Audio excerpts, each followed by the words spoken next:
This strange awakening, Ethan woke to a strange weight pressing down on his chest. His eyes opened slowly, the dim morning light slipping through the blinds. At first, his mind was foggy, half dreaming, but then he froze. Someone was straddling him. It was Leah, his alien roommate. Her knees rested on either side of him, her long, slender frame leaning forward. Her alien skin shimmered faintly in the pale light, almost like liquid silver. Her bright violet eyes locked on his, unblinking. Ethan's breath caught. This wasn't normal. Lyra was usually quiet, polite, and kept her distance. Her breathing was fast, and her hands trembled as they pressed lightly against his shoulders. She didn't speak right away. Instead, she tilted her head as if listening to something only she could hear. Then, in a low, urgent voice, she whispered something in her own alien language. The words were soft and flowing, but Ethan couldn't understand a single one. "Lyra, what are you?" he began, but her hand shot out and covered his mouth. "Don't move," she said sharply, her voice almost a hiss. "They're watching." Ethan's heartbeat pounded in his ears. "They? Who's they?" He tried to speak again, but her hand pressed harder. All their eyes flicked toward the door of their small apartment bedroom. Ethan heard it, then a faint clicking sound like claws tapping on metal. Coming from the hallway outside, Lyra's gaze sharpened. Slowly, she removed her hand from his mouth, but motioned for silence with one long, delicate finger. She slid off him with smooth, silent movements, her body tense like a predator ready to strike. The clicking grew louder. Ethan's mind raced. Was this a joke? Was someone in the apartment? Why would Lyra be on top of him like that? And why did she look so afraid? Without a word, Lyra crept toward the door, her antennae graceful extensions from her temples witching slightly. Her eyes narrowed as the clicking came right up to the door. Ethan swallowed hard, his muscles stiff. He was trapped on the bed, not sure if he should hide or run. The door handle began to turn. Ethan's stomach dropped in a sudden burst of movement. Lyra reached the door and slammed her palm against it, locking it in place. A deep, muffled growl came from the other side.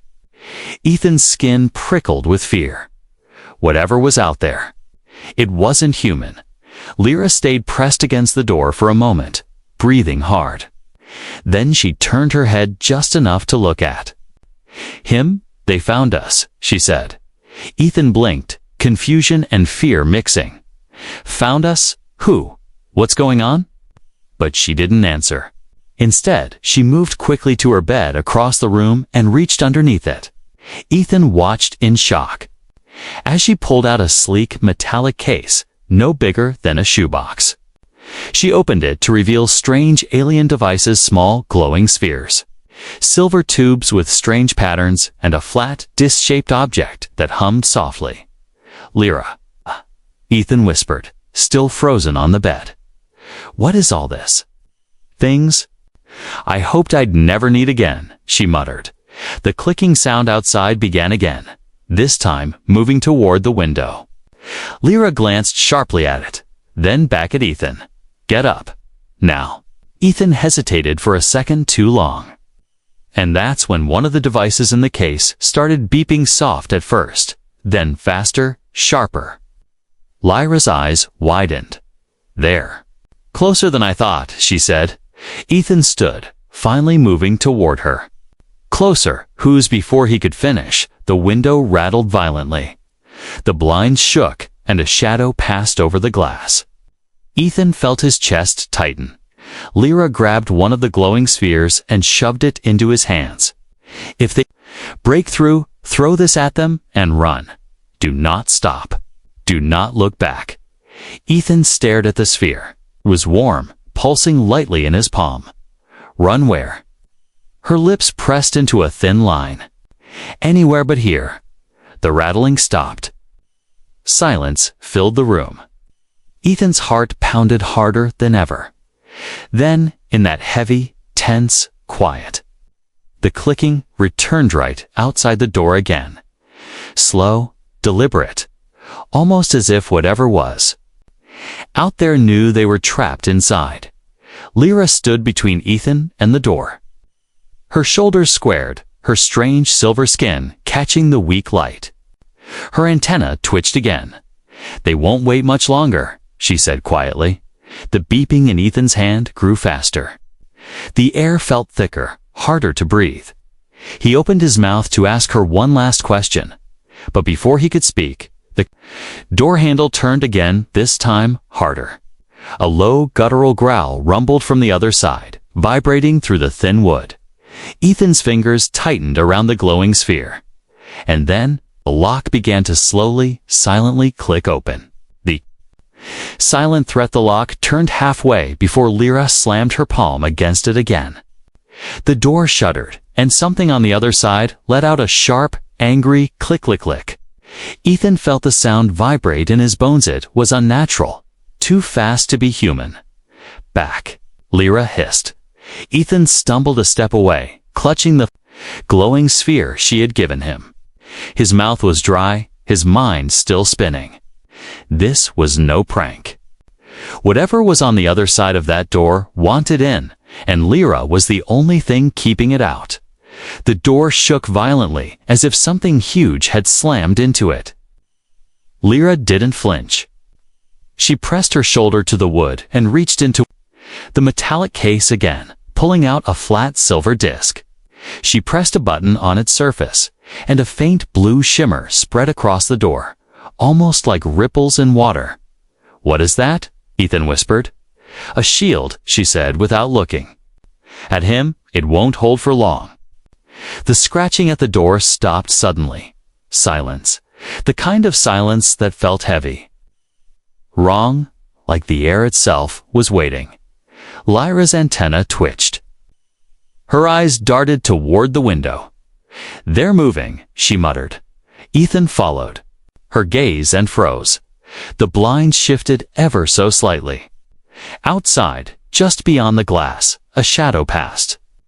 For the briefest moment, two glowing yellow eyes peered in. Ethan's breath caught. He stumbled back, bumping into Lyra. She spun, grabbed his wrist, and yanked him toward the far wall. "They're testing the room," she said, her voice urgent, "looking for a weak spot." "Testing?" Ethan whispered harshly. "What are they? What are they?" Lyra's expression hardened. "Hunters from my world, and if they're here, it means they've found you to me." Ethan's voice rose before she shushed him with a sharp glare. A faint metallic clink came from the ceiling. Ethan looked up and spotted a small, black object no bigger than a coin stuck to the corner where the walls met. "What is that?" he whispered. Lyra's eyes narrowed. "Tracker." She pulled a small knife from her boot, its blade shimmering like liquid mercury, and flung it with perfect aim. The knife sliced through the air and hit the tracker dead on. Sparks flew, and the device let out a tiny screech before falling to the floor. The moment it hit the ground, the door rattled violently again, this time with more force. "They know," Lyra said grimly. Ethan's grip tightened around the sphere in his hand. "Know what?" "That you're with me," she replied, before Ethan could ask why that mattered. The shield on the door flickered, its blue shimmer growing faint. The beeping from the sphere in his hand grew faster. "Lyra," he said quietly. It's getting louder." Her gaze snapped to the sphere, then back to the door.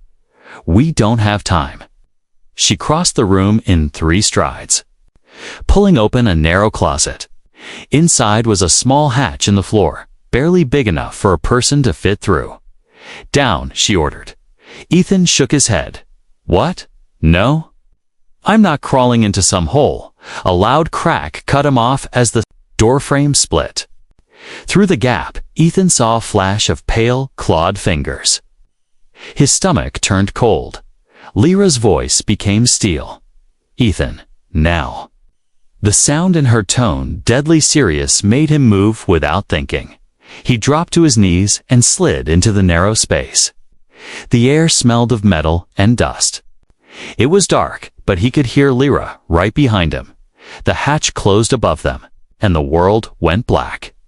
For a moment, all Ethan could hear was his own breathing and the pounding of his heart. Then came the muffled crash of the door being smashed. Open. Ethan froze. The sound of claws scraping the floor above made his skin crawl. A deep, wet breathing filled the room above, followed by a strange clicking language low and fast, like some alien code. Lyra's whisper reached his ear. There? Scanning? Ethan turned to her in the dark. For what? She didn't answer right away. In the faint glow from the sphere, he could see her face, calm, focused, but with a shadow of worry in her eyes. They're looking for life signatures, she finally said. If they find ours, we're dead. Ethan swallowed hard, gripping. The sphere tighter. Then what do we do? Her antenna moved again, sensing. She leaned close to him, her voice barely a breath. We wait, and we don't make a sound. Above them, the heavy breathing moved closer to where they hid. The boards creaked under the weight of whatever walked there. Then, it stopped. Ethan held his breath. The silence stretched for long, painful seconds. Then the claws scraped once more, slowly moving away toward the broken door. Lyra's gaze stayed fixed upward, her body tense, and then, just when Ethan thought they might be safe, something above let out a slow, rumbling growl and tapped its claw directly over the hatch. The escape plan, the slow, deliberate tap of the claw above the hatch echoed through Ethan's bones. He didn't dare breathe. Every instinct screamed at him to run, but there was nowhere to go. Lyra stayed perfectly still, her violet eyes locked. On the ceiling, her antenna twitched once then froze. The thing above them gave a final heavy sniff before moving away. The sound of its claws scraping against the broken doorframe made Ethan's skin crawl. Then came silence. A long moment passed before Lyra finally moved. She pressed her lips close to his ear. We can't stay here. Ethan frowned. Not they're gone. They're never gone, she whispered. They're waiting. She pressed a small panel on the side of the hatch. A faint click sounded, and a narrow tunnel opened downward. It was dark, cold air rushing up from below. Ethan peered in, uneasy. Where does this go? A maintenance shaft, she said. It leads to the old transit lines under the city. If we're lucky, we can get far enough before they triangulate our location. Lucky, Ethan repeated flatly. Great, because this day hasn't been terrifying enough. Her expression didn't change. Move. Reluctantly, Ethan slid into the shaft first. It was tight, barely enough space to crawl. The metal walls cold under his hands and knees. Lyra followed right behind, her movements smooth and silent. They descended for what felt like forever until the shaft opened into a wide, dusty tunnel. Dim emergency lights flickered along the ceiling, casting shadows that seemed to move on their own. Ethan stood, brushing dirt from his hands. So, what now? Lyra was already scanning the tunnel with a small, glowing device from her case. Emitted soft pulses of light. Now we head for an exit. I know, but we have to move fast. Ethan jogged to keep up with her quick strides. Okay, but you keep saying we. Why am I even part of this? I didn't do anything. You did, she said, without looking at him. I did. She stopped suddenly, turning to face him. Her eyes were sharp, her voice low but firm. You're bound to me now, Ethan, whether you realize it or not. He blinked. Bound. What does that even mean? Life bond, she explained.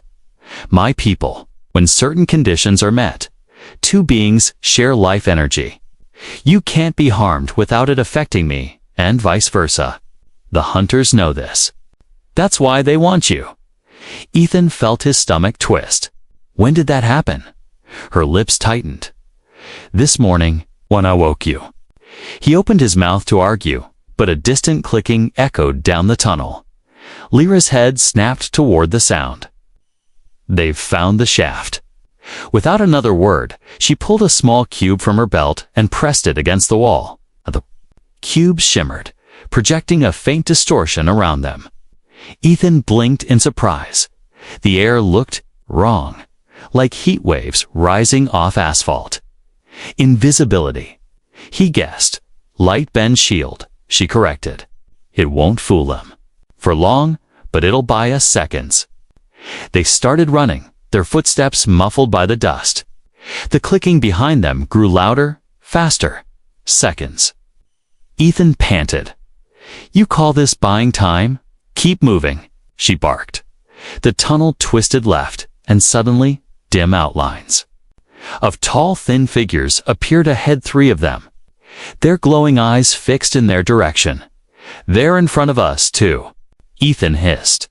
Lyra slowed, her gaze scanning quickly. There's another way. She pointed to a narrow maintenance door set into the wall. With one kick, the metal groaned and swung open. A rush of cold air hit Ethan's face as they ducked.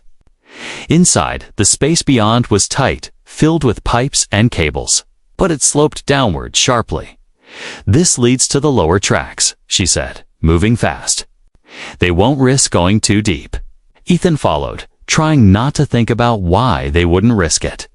They climbed down until the sound of water, dripping, echoed in the dark. Somewhere far above, the clicking faded, then stopped. Ethan let out a shaky breath. Okay, I think we lost them. Lyra shook her head. No. They're regrouping. Regrouping for what? Her violet eyes met his, calm but deadly serious. For the kill? Before he could respond, the floor beneath them rumbled, and a loud metallic screech echoed through the tunnel. A blast of wind shot past them, carrying with it a deep, inhuman roar. Ethan's grip on the glowing sphere tightened. Please tell me that's not another one of your friends. It's worse, she said. And if we don't get to the station before it reaches us, the hunters will be the least of our problems. The truth about Lyra, the roar faded into a low rumble that seemed to vibrate through the tunnel walls. Ethan's pulse hammered in his ears.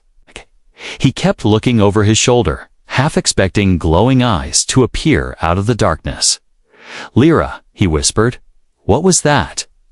She didn't answer right away. Her eyes were fixed ahead, scanning every shadow. Not something you've ever seen, she finally said. And if we're lucky, you never will. They reached a section of tunnel that widened into a concrete platform, dusty and half collapsed. Old transit signs hung crooked, covered in grime. The flicker of failing lights gave the place a sickly glow. Lyra stopped suddenly and turned to him. Ethan, you need to understand what's happening before it's too late. He crossed his arms. I've been asking for explanations since. You woke me up, straddling me this morning. Maybe now's a good time. Her antenna twitched in irritation, but her voice was calm. I wasn't there to hurt you. I was there to protect you. The hunters, they were tracking me. But when they saw you, everything changed. Ethan frowned. Why? I'm nobody. No, she said softly. You're bound to me now. He shook his head. You keep saying that, but I still don't understand what it means. She stepped closer, her violet eyes catching the dim light. My people have something your kind doesn't, a life bond. It's rare, almost sacred. Two beings share a connection so deep that their life energies are linked. Hurt one, and the other suffers the same pain. Kill one, and the other dies instantly. Ethan's mouth went dry. So you're saying if they kill me, I die too. She finished. That's why they'll try to end you first. His heart pounded harder. When did this bond even happen? This morning, she said. When I touched you. When I whispered the words. You didn't understand them, but they sealed the bond. Ethan's brain spun. Why would you do that without asking me? Because, she said, her tone suddenly sharp. It was the only way to keep you alive when they found you. You were unprotected. I made you harder to kill. He stared at her. Harder to kill? That's your definition of help? Her lips pressed into a thin line. You're alive, aren't you? Before he could argue, a faint clicking sound echoed. From the tunnel they had just left, Lyra turned toward the noise, her antenna lifting slightly. They're moving again, but something's wrong. There are more of them now. Ethan's chest tightened. More. How many? Too many, she said. She grabbed his arm and pulled him toward a staircase leading up from the platform. We have to reach the upper levels before they cut us off. As they climbed, Ethan's thoughts churned. Hunters' life bonds. Assassins from another world. And somehow, he was in the middle of it all. Halfway up, he asked, if this bond is so important, why do they want to kill you? Lyra's steps slowed, but she didn't look back at him. Because I'm not who you think I am. Ethan narrowed his eyes. You're not just some alien student renting a room. She reached the top of the stairs and turned to face him. I'm the last living heir to the Kelrian royal line. My family was overthrown. The hunters are the assassins sent to erase me. They've been chasing me across galaxies. Ethan blinked. You're a princess. In your words, yes, she said simply. But titles mean nothing now. My people would rather see me dead than see me return. The clicking grew louder, faster. Lyra's gaze shifted toward the sound. They're almost here. Ethan shook his head. And I'm supposed to help you survive this. I'm just me. Her eyes softened slightly. Not anymore. The bond changes you. You'll feel it soon, strength, reflexes, even instincts you didn't have before. But you'll also feel my pain. Every injury, every cut. He took a deep breath, trying to steady himself. Okay, and if I don't want this bond, you can't undo it, she said. Not without dying. The clicking was close now, just around the bend of the tunnel. Lyra's expression hardened. We move. Now. They sprinted down a side corridor. Ethan felt his legs moving faster than usual, his body lighter. He glanced at Lyra. You seemed to notice too, but didn't comment. They burst into a large maintenance bay lit by a single hanging lamp. Tools and debris lay scattered across the floor. Lyra scanned the room quickly. There, she said, pointing to a heavy steel door. They reached it just as the hunter's shadows appeared at the far end of the bay. Ethan's skin crawled at the sight. Tall, thin bodies, clawed hands. Glowing eyes fixed on them. Lyra shoved the door open and pushed him inside. Go. Ethan stumbled in, but before Lyra could follow, one of the hunters lunged. Its claws raked across her arm, and Ethan felt a burning pain slash his own skin at the exact same moment. He cried out, clutching his arm, realization flooding through him. She hadn't been lying. The bond was real.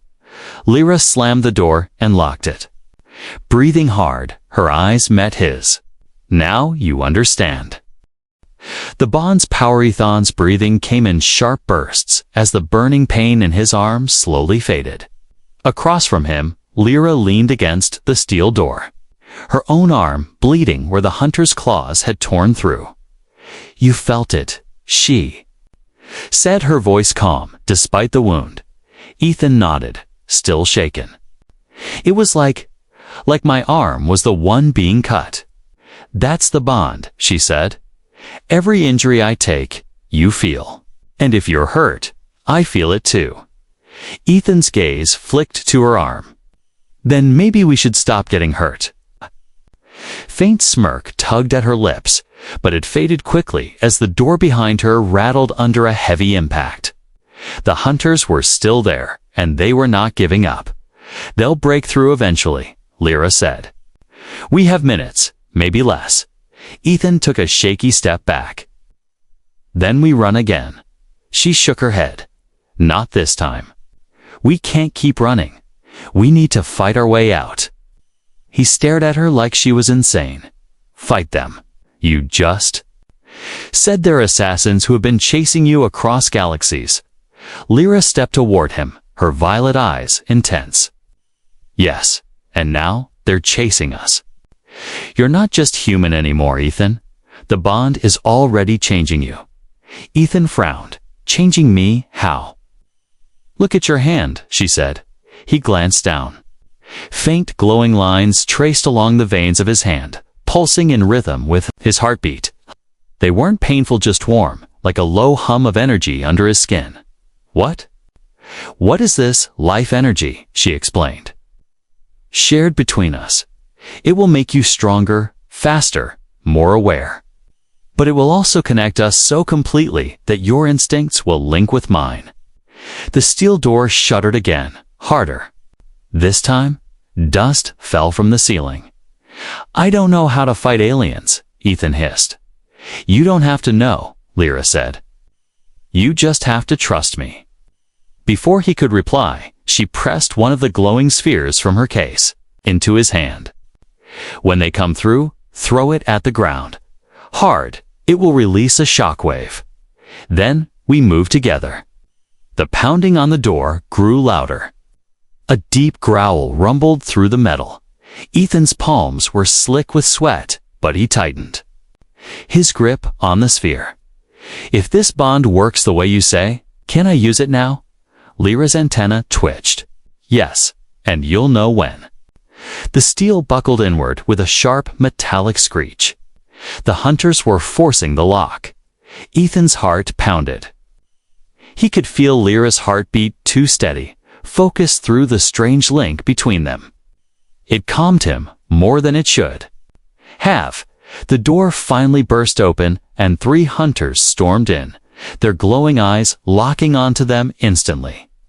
Now, Lyra shouted. Ethan hurled the sphere to the ground. It shattered, releasing a blinding flash of blue light, followed by a deep boom. The shockwaves slammed into the hunters, sending them stumbling back. Before Ethan could react, his legs moved on their own, matching Lyra's movements exactly. They darted forward together, ducking under a swipe of claws. Their timing perfect. Ethan didn't even think. His body just knew where to move. One hunter lunged, and Ethan swung his arm instinctively. His fist connected with the creature's chest hand to a shock. The impact sent it crashing into the wall, hard enough to crack the concrete. He stared at his own hand in disbelief. I just don't stop. Lyra shouted, kicking another hunter in the head. Ethan turned, moving faster than he thought possible, dodging an attack and slamming his elbow into another hunter's jaw. The creature collapsed to the ground with a guttural snarl, but the third hunter was already back on its feet. It swung its claws, catching Lyra across the side.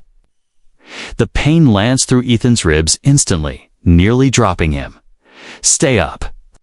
Lyra barked, staggering but still fighting. Gritting his teeth, Ethan lunged forward and grabbed the hunter by its throat. To his shock, his grip was like iron. The creature thrashed, but Ethan's hands didn't budge. With a surge of strength, he didn't understand. He slammed it to the ground. The fight was over in seconds. The hunters were down and conscious, but not dead. Ethan was panting, his chest heaving. But a strange exhilaration buzzed through his veins. What was that? Lyra said. Wiping blood from her arm, was the bond at work. You're starting to feel what I've felt my whole life. Ethan looked down at his glowing hands again. This is unreal. The moment of calm didn't last. From the hall outside, more clicking echoed, dozens of them, maybe more. They're bringing reinforcements, Lyra said grimly. If we stay, we die. But if we run now, we might still reach the surface. Ethan met her eyes, the glow in his hands matching the fire in her gaze. Then, let's run. Running out of time, the clicking was everywhere now. It echoed from the hall, from the pipes overhead, even from the floor beneath their boots. Ethan's skin prickled. It wasn't just a few hunters anymore. It sounded like an entire pack.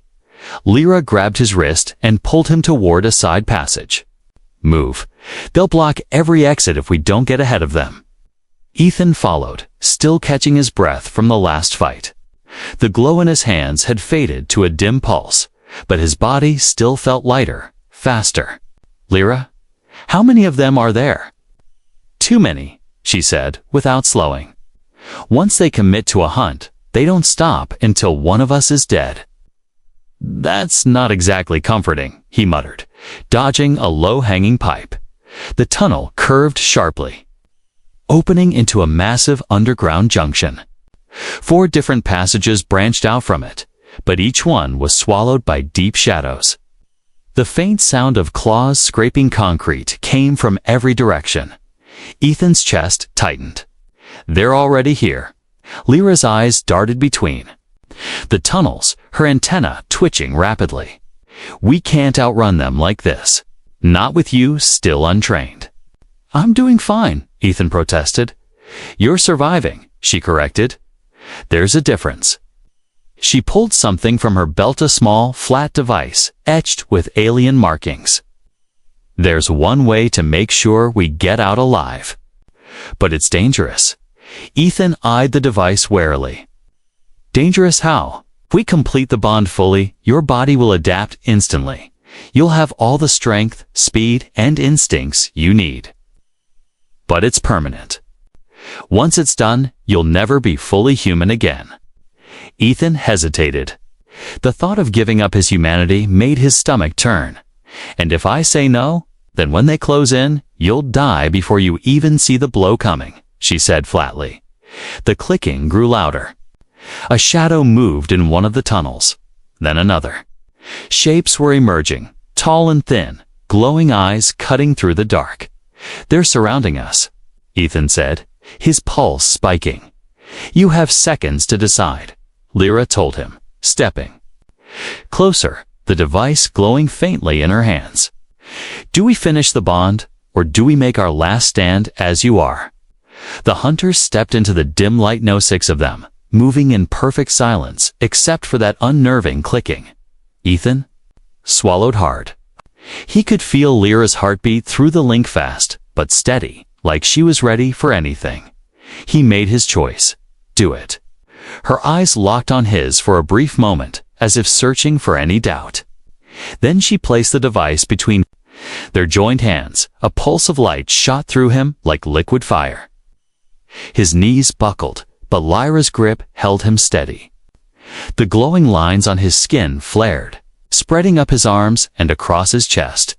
Images flashed in his mind, Lyra's memories, her battles, the hunts she'd survived, the faces of those she'd lost. He felt her pain, her anger, her determination, all pouring into him. When the light faded, Ethan staggered back, gasping for air. His senses felt sharper, the world clearer. Every sound, every movement of the hunters seemed slower, almost predictable. They're moving, he said, even before they actually lunged. Lyra nodded. Then, so do we. The hunters charged, claws raised. Ethan's body reacted before his mind caught up, sidestepping an attack, catching a wrist and twisting hard enough to send one crashing to the floor. Lyra moved beside him like a mirror, their strikes landing in perfect sync. The hunter's speed no longer seemed overwhelming. Their attacks almost felt clumsy compared to the instincts now flooding through him. 2 hunters went down quickly, but 4 more closed in. Ethan spun, sweeping one off its feet and slamming it into the wall. The bond let him feel Lyra's movements before she even made them, allowing him to block for her and cover her blind spots. But the hunters weren't mindless. They adapted. One feinted toward Ethan, forcing him to step aside, while another leaped at Lyra from behind.